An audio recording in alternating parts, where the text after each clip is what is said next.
Ukraine, वो लोग जो जंग में भी लोकतंत्र नहीं भूले।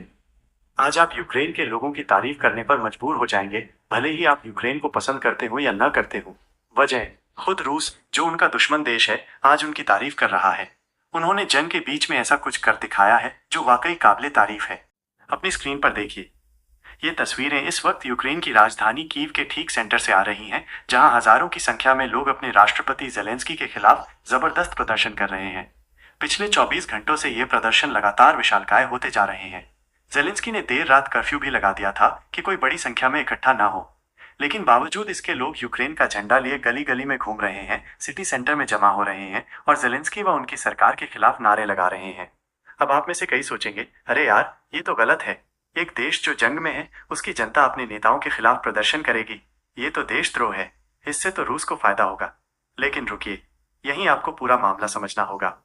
एक बार आप समझेंगे कि यूक्रेन के लोग सड़कों पर क्यों उतरे हैं, तो आप खुद कहेंगे, नहीं, ये लोग अपने देश को कमजोर नहीं कर रहे बल्कि और ताकतवर बना रहे हैं। तो आखिर क्या है पूरा मामला? चलिए, मैं आपको विस्तार से बताता हूँ।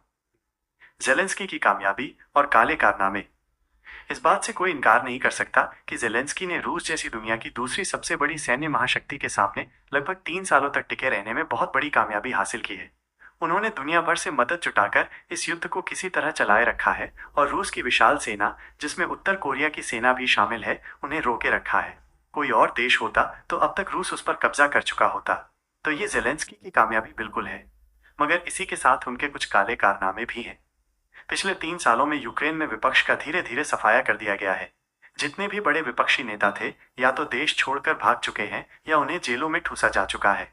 और हैरानी की बात यह है कि इस पर न तो आमतौर पर रिपोर्टिंग होती है, न ही पश्चिमी देशों की मीडिया इसे दिखाती है। इतना ही नहीं, जेलेंस्की के खिलाफ कई भ्रष्टाचार के आरोप भी लगे हैं। आरोप है कि पश्चिमी देशों से जो अरबों डॉलर की मदद मिली है, उस पैसे से जेलेंस्की की पत्नी और परिवार के लोग यूरोप में ऐश कर रहे हैं।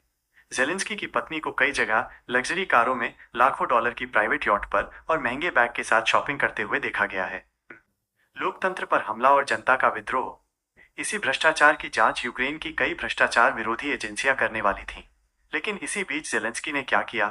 उन्होंने यूक्रेन की संसद का एक विशेष सत्र बुला लिया और कहा कि ये भ्रष्टाचार की जांच सिर्फ उन्हें हटाने के लिए हो रही है, ताकि वो युद्ध का नेतृत्व न कर सके और रूस को फायदा हो।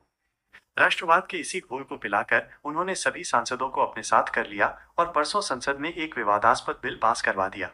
इस बिल के तहत कई भ्रष्टाचार विरोधी संस्थाएं खत्म कर दी गईं, कई कानून खत्म कर दिए गए और जो बची उन्हें इतना कमजोर कर दिया गया कि वे कभी भी स्वतंत्र रूप से राष्ट्रपति जेलेंस्की और उनके आसपास के लोगों की जांच नहीं कर पाएंगी।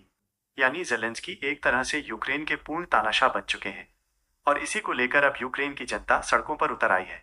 उनकी दो मुख्य मांगे हैं। एक, जेलेंस्की ने संविधान में जो बदलाव किए हैं उन्हें तुरंत पलटा जाए। दो, जेलेंस्की तुरंत यूक्रेन में चुनाव की घोषणा करे। यूक्रेन में लंबे समय से चुनाव हुए ही नहीं है। जेलेंस्की हर बार कहते हैं कि युद्ध का माहौल है, इसलिए चुनाव नहीं हो सकते। लेकिन यूक्रेन के लोग कह रहे हैं, जब हम इस युद्ध के माहौल में जी सकते हैं तो एक वोट डालने में क्या हर्ज है। हम वोट डालना चाहते हैं और अपनी लोकतंत्र को बिल्कुल खोना नहीं चाहते। दुनिया भर में हो रही तारीफ। पिछले 3 सालों में यूक्रेन के अंदर जेलेंस्की के खिलाफ गुस्सा धीरे धीरे बढ़ रहा था। बस इसे एक चिंगारी चाहिए थी पूरी तरह से बाहर आने के लिए। और वो चिंगारी खुद जेलेंस्की ने अपनी संसद में एक बिल पास करवा कर दे दी है। यकीन मानिए, यूक्रेन के लोगों की तारीफ पूरी दुनिया भर में हो रही है, खासकर रूस में। वहां के लोग तो कह रहे हैं कि जो काम हम पुतिन के खिलाफ पिछले 15-20 सालों में नहीं कर पाए, वो काम यूक्रेन के लोग युद्ध के बीच में कर रहे हैं। अपने राष्ट्र को मजबूत बनाने के लिए, उसे तानाशाह के हाथ में न जाने देने के लिए वे सड़कों पर उतर रहे हैं। उन्हें पता है कि रूस की एक मिसाइल कभी भी उनके सर पर आकर गिर सकती है, फिर भी वे खतरा मोल ले रहे हैं।